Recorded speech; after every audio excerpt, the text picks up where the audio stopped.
Hi, I'm Rich. And I'm Paul. We're Spektre, and welcome to our Sheffield studio. So today we're going to be walking you through a track called Middle of Everywhere, which is out now on Elevate Records. It's kind of a slightly 90s inspired thing, isn't it? Which is sort of nod to our roots.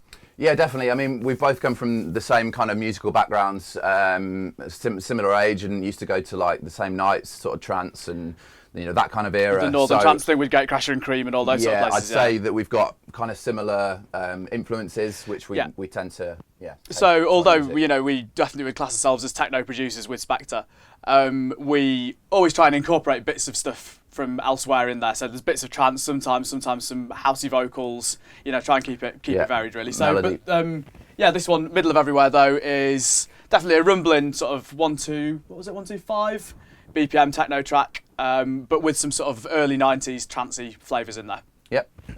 So we, as you can see, we work primarily in Ableton Live, and we usually start our projects, or always start our projects really, in session view, which I've seen a lot of people working in Live sort of completely ignore session view and do everything in Arrange, whereas we find session view is just a really good sort of tool for getting ideas together. Yeah, that's right. I mean, we tend to build all our grooves and drums and everything in session view, and then it's a good way to trigger different scenes as well, so that you can find out which bits work well together. Which bits of your drums you need to go together. Maybe you can separate your breaks as well. Whatever's going to happen in your break and your build. And it's a good way of listening to different bits and see how they work well together. Yeah, I mean, this track itself isn't actually a great example of that, actually, because we kind of had a really definite idea of where we wanted to go with this, so there wasn't that much experimentation, really. But when you've got lots of different ideas and you're not entirely sure what you want to do, go well. Being able to quickly audition different parts in different combinations in session view is really, really useful. Yeah. And another advantage of it that we find is that it helps you separate your writing process from your arranging process as well. So sort of drawing a line and saying, right, we've got all the bits now, let's lay it out, can be sort of makes you get moving on your track a bit more rather than just getting stuck in a loop forever. And then when you switch to arrangement view, that's when you find out what else you need, and that's when you can start searching for all the bits of polish and effects. Totally, we'll still always add more parts after we make that step, but it's just sort of drawing a sort of line to make a progress. So when we start with a project, obviously we always start with a kick and something to keep time, like a clap or a hat. So we've built up a pretty big library of kicks by now. So one thing, I'll just start you off with a kick and a hat.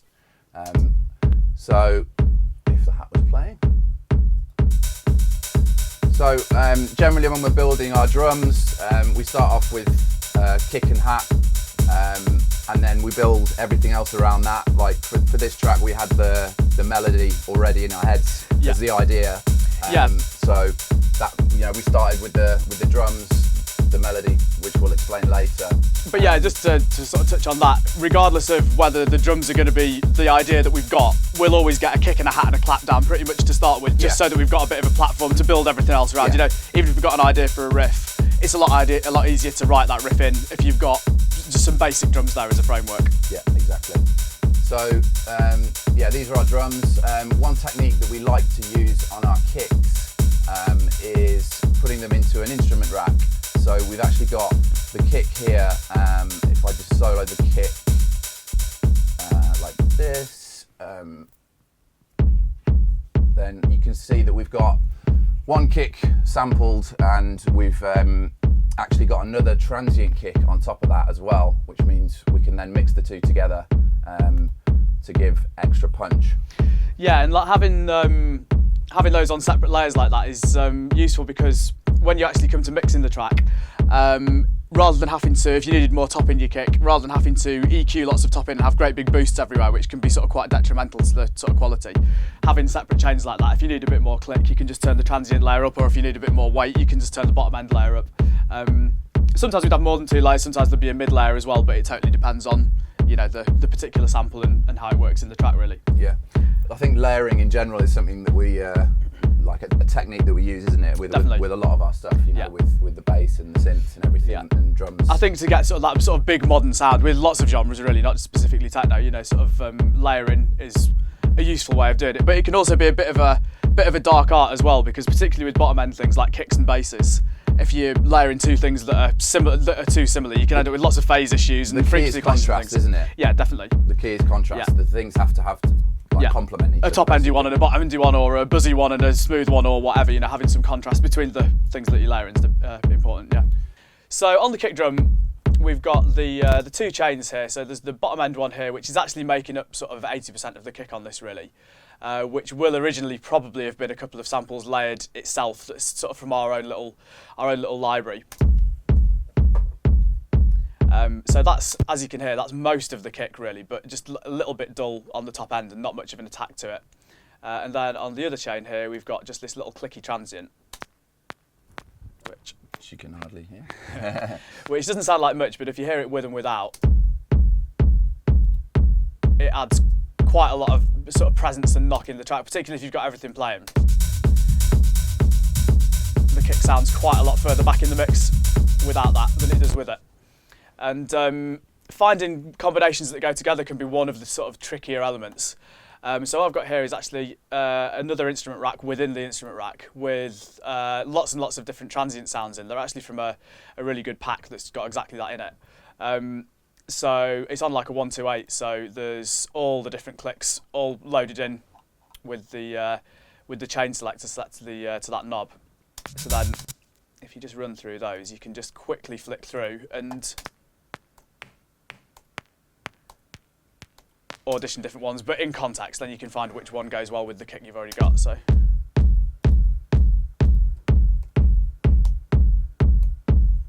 bit of tuning, really, isn't it? Yeah.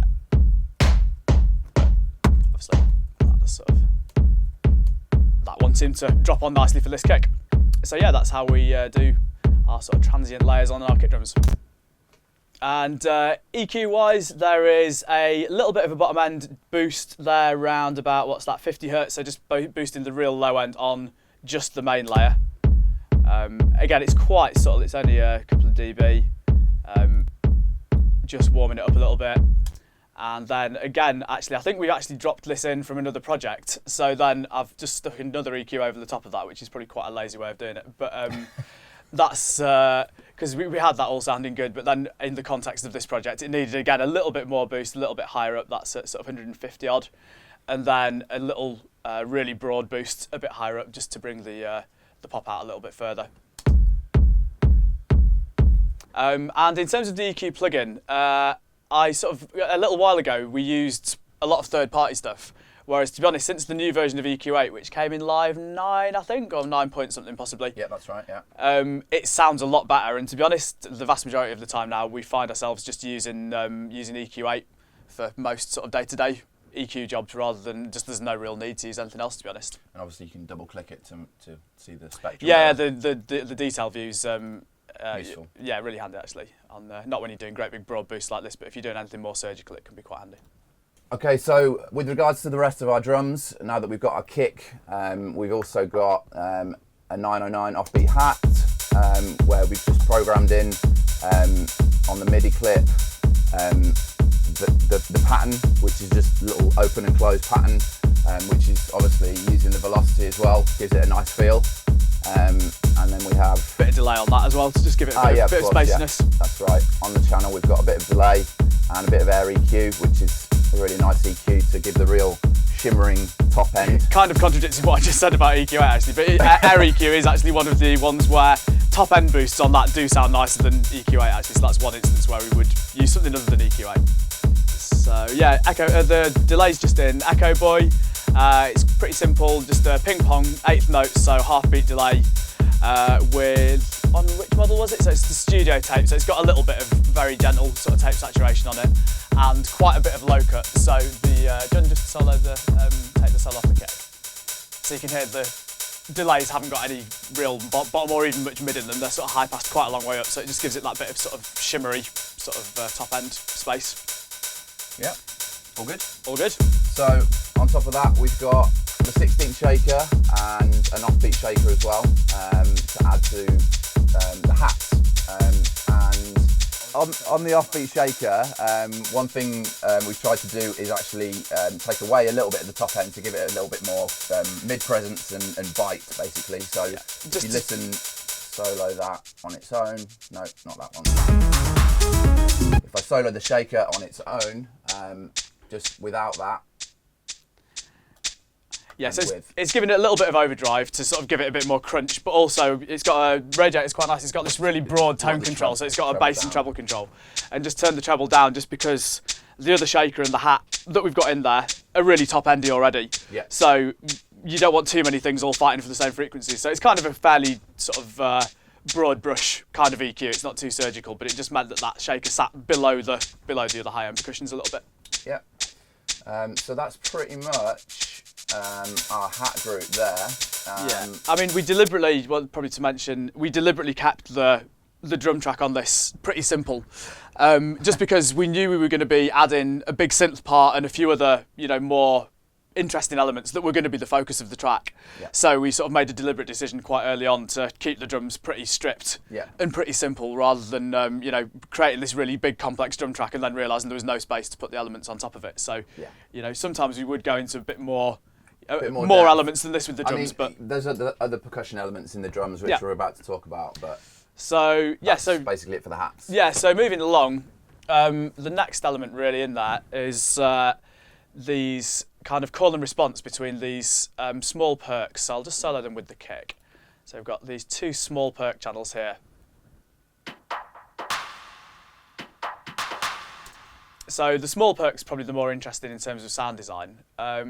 So what we've got, this one is, I think it was just like a hi-hat or a shaker kind of sound originally. Yeah, just a little, from a sample pack, just a little sort of shakery hat kind of thing. But then I've put a bandpass filter on it with the drive turned right up on one of Ableton's new filters, the OSR, which I think is an Oscar model. And just done a little bit of velocity programming. So I've set velocity to filter cutoff. So if you can hear, let's turn it a bit.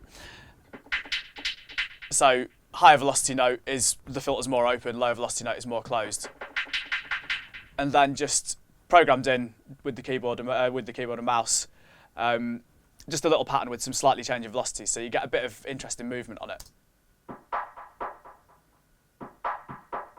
And obviously we've got them panned to the right as well, haven't we? Which bounce off the clap, which is panned to the left. Correct. So that's a good technique that we love to use, isn't it? Panning things in pairs. Panning pairs, exactly that, because it's if you pan things just quite dramatically that haven't got something balancing them on the other side, it can end up sounding a bit like a sort of early stereo Beatles record, with the guitars all the way over to one side and the drums all the way over to the other, which is kind of cool when it was novel, but it's not really, for a club record, doesn't really make any sense. Not for techno, is it? Not really.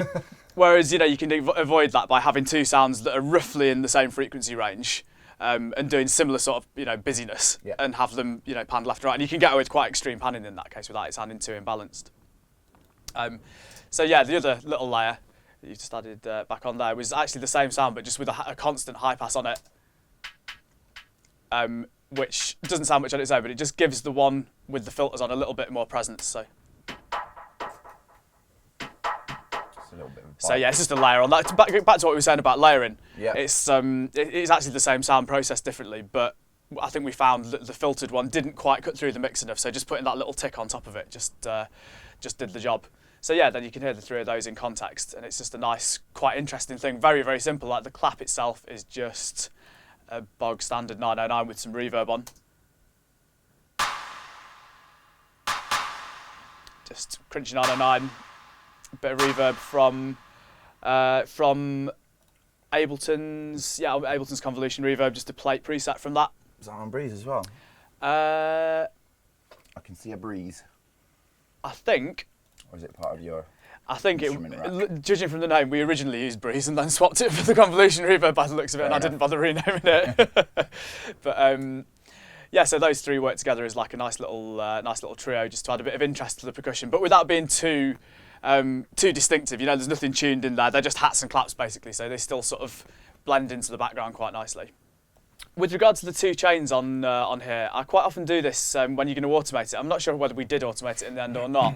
But I quite often have a wet chain and a dry chain. So the dry chain is just an empty chain with nothing on it. And the wet chain is the reverb mixed to 100% wet. And the advantage of that is that you can bring the wet level up without affecting the dry level. So if you were just using the wet dry control on the reverb for, say, a build-up,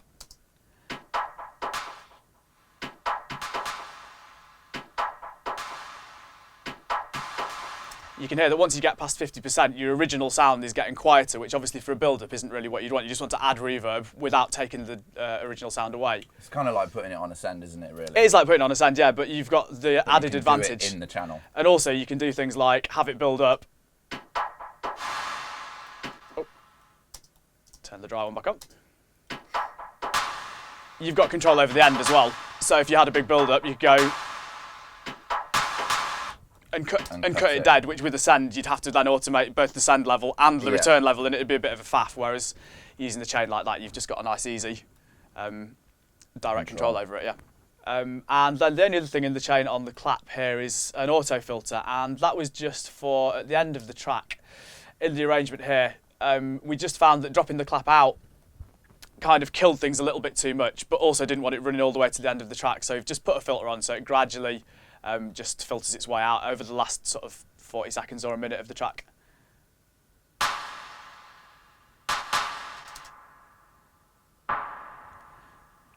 So that would have been it would have been very late in the day we added that, just because I think we were struggling on the arrangement with whether or not the clap wanted to stay until the end or not, so we just sort of did that as a sort of split the difference kind of approach. So generally with our drums, we try to keep everything in MIDI, don't we, and program things. Most of the time, yeah. Yeah, most of the time. Obviously keeping with, for example, the velocity on the keyboard, etc. But obviously sometimes we use loops as well. So one way of working that we can also do when we're building our drums is using audio clips and samples from sample packs. Take, for example, this ride loop, which is directly from a sample pack, just with a sidechain on it and an EQ as well. But that kind of leads us into another technique as well that we use.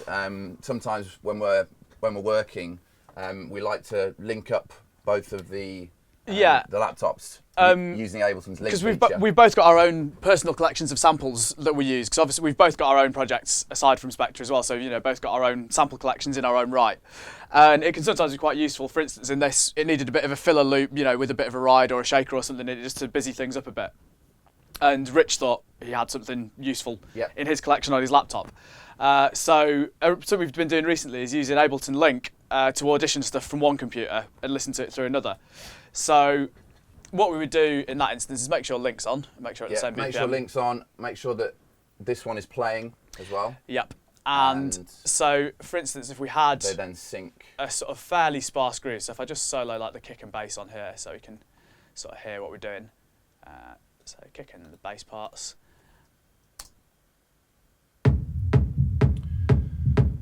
And then I can preview loops directly from this as well. So these are all loops from our Spektre sample pack. So it's just another way that we can potentially work and search for extra sounds as well.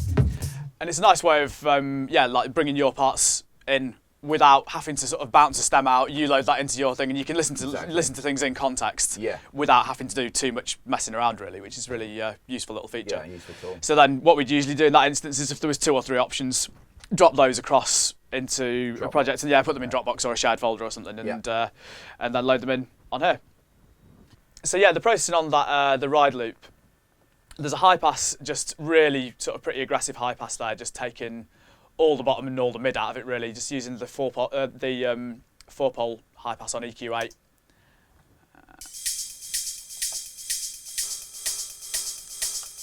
So you can hear there was quite a bit of ring and body in those, which we didn't really need because we already had a nice full groove, so it was just a bit of sort of to keep the top end a little bit busier. So pretty brutal with that, and just sort of chopped everything out below, what's that, 1.6K, so real sort of aggressive high pass.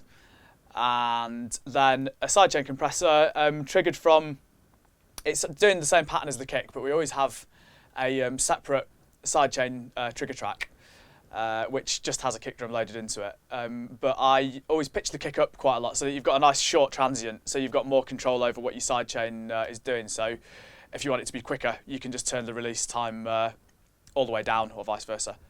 And it also means you've got control over when the sidechain's going. So for instance, if you drop the kick out for a bar, but the sidechain's doing something that, where you want that rhythm of the sidechain to keep going, you can leave the sidechain trigger running over that little drop and drop the kick out. So it just gives you a bit more flexibility. And that is just bedding it in, making it so it pops up in between the kicks.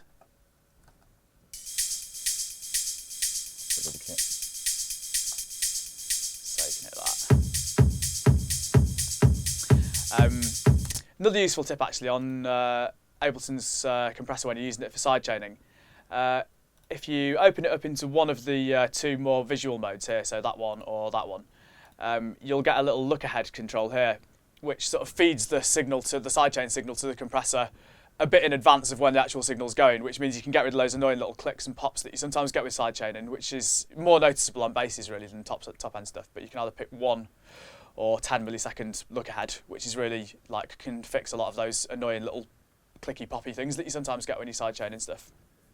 So yeah, that brings us nearly to the end of the drums really. Yeah, there's not much more in terms of drums, but the only other thing is that we've got them all grouped together in this group here, labelled drums, sensibly. I did that bit.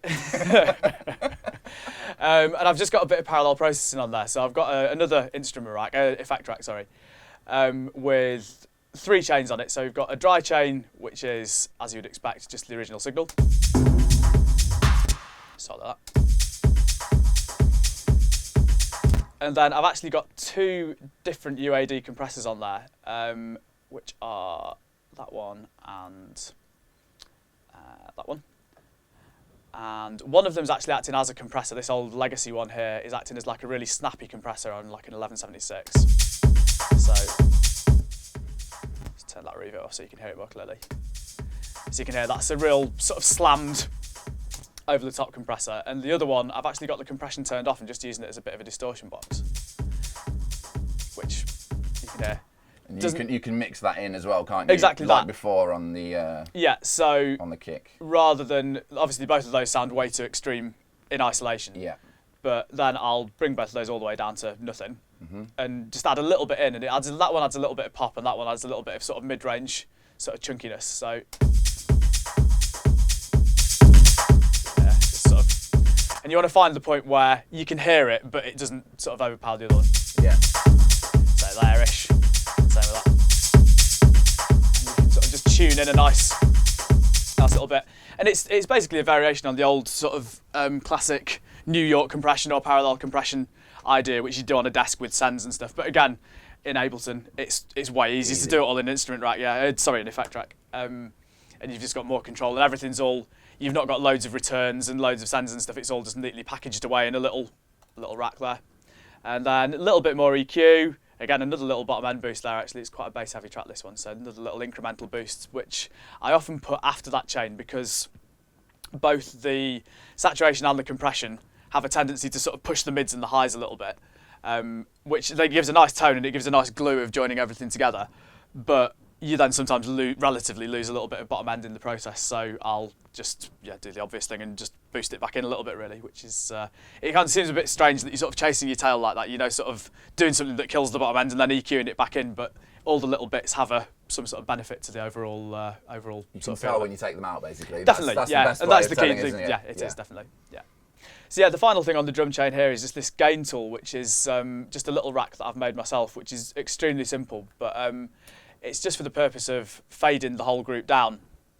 And the reason I've used it instead of a utility is because if we just get a utility up here, you can't actually fade to complete silence with the utility. It only goes down to -35, which in this case would have actually been fine. But quite often, if you want to fade something completely out, it's a bit annoying that you go all the way down to -35 and it's nearly gone, but not quite. So I've made this little rack called Gain Tool, which is absolutely the most simple thing you can imagine. It's just a single chain in an effect rack with a knob mapped to the chain volume, because chain volume you can go down to -infinity with, so that goes all the way down to completely off. And yeah, that's just fading the drums down there in the break. Yeah, over the break. And that's one thing that's also good to remember when you're using on all your different channels, rather than automating the track volume, which actually affects everything, doesn't it? It's better to use a gain tool on each channel if you want to automate the volume. Definitely, yeah. It's more from a sort of convenience point of view though, because if you've automated your track volume and then you come to mix your track down and you want to change it, you've got to change all the automation, which is a pain in the arse. Whereas if you've done it with a device within the chain, you can then, if you want to tone all your drums down, you can just do that without having to go and redraw all the automation. Yeah. Yeah, it's one thing I learned early. So yeah, just to touch on another thing that we often do in Ableton after talking about that gain tool. Little sort of combined racks are really useful in Ableton. So I've got another one, this stereo tool, which actually came from, I used to work in Cubase, which had a thing where you could switch from having separate left and right panners rather than a combined panner, which sometimes if you've got a sample that's sort of leaning one way a little bit, it could be quite handy to just sort of bring the left hand side in rather than pan the whole thing right. Which you can't do in Ableton with the standard panner. But I just made this little stereo tool which basically gives you sort of controls, gain controls and pan controls for the left and right of an audio track separately, which is again quite a handy little problem solver sometimes. So or just sort of trim the left and right. And again, it's just made from standard devices, it's just a utility on a couple of chains, but again, handy little problem solver sometimes. So that's pretty much our drums covered, isn't it? Yep. Yeah. So if we move on to the bass line, for this, obviously, because of the simplicity of the track and the melodies and everything that we have later, we decided to just go with an offbeat rumble kind of bass. So if I solo that with the kick, I've lost my mouse. There you go. So we've just literally got a rumble sample that we on a low pass filter to give that offbeat rumble, and then also we've added in some extra little kick bumps which kind of give a little bit of groove as well, but in the same frequency range, and that's basically the same kick sampled again with a low pass filter on it, so it just adds that groove layer to the bass. Exactly, it keeps it you know, it's not the same as using a tonal bass line, you know, using an actual synth or anything like that. It keeps it rumbly and atonal, but just adds a little bit more groove than, I mean, without that, it could really just be very straight. Yeah, like it almost sounds just like a kick with a load of reverb on, really. You know, you don't really hear any sort of pattern to it at all. Whereas just that little bit of bump just gives it a little bit of groove. Yeah. So yeah, just to hear those two on their own, it's so extremely simple. Just the rumble is just that, and I'm not sure what the source of that was, but it's just like a bit of atonal background noise kind of stuff, but filtered down. And then the kick on its own is just the main kick that we use for the main kick drum, just filtered with a low pass filter on it. Yeah. In fact, you can see it's even got the same little EQ bump there from where I copied and pasted it. So yeah, it's definitely the same one. And then there was one more layer, wasn't there, that we kind of added later. It was an idea that we had actually for the melody, wasn't it? Yeah, so there's one more layer to the bass, which actually started off as a filtered pad sound that we had opened up, but we sort of concluded that it worked better with the filters left down, really. So it was this part here, which, as you can hear, it's pretty nondescript. You can't really tell much about it. But it was, yeah, it was a good example, I guess, of how sometimes you can have an idea and it ends up morphing into something else. Yeah, definitely. Because we were going to open it up and it was going to be a big sort of chord pad thing, but then sort of as the track drew on, it sort of worked better just leaving the filters down on it. So, and then it's just a subtle little extra layer in the bass. Gives it a nice little throb, doesn't it? Yeah. Just gives it a bit of constant offbeat sort of vibe. So that's the bass. Like as Rich sort of mentioned, we made a point of keeping the bass pretty simple on this for the same reason as we did with the drums, because we knew we were going to have some sort of fairly big dominant synth parts that we were going to bring in later on. So we sort of wanted to just make a bed for that rather than anything that was too prominent in its own right. Yep. Okay, guys, that's all we've got time for. But if you want to catch the rest of this feature, it's available in the latest issue of Computer Music magazine.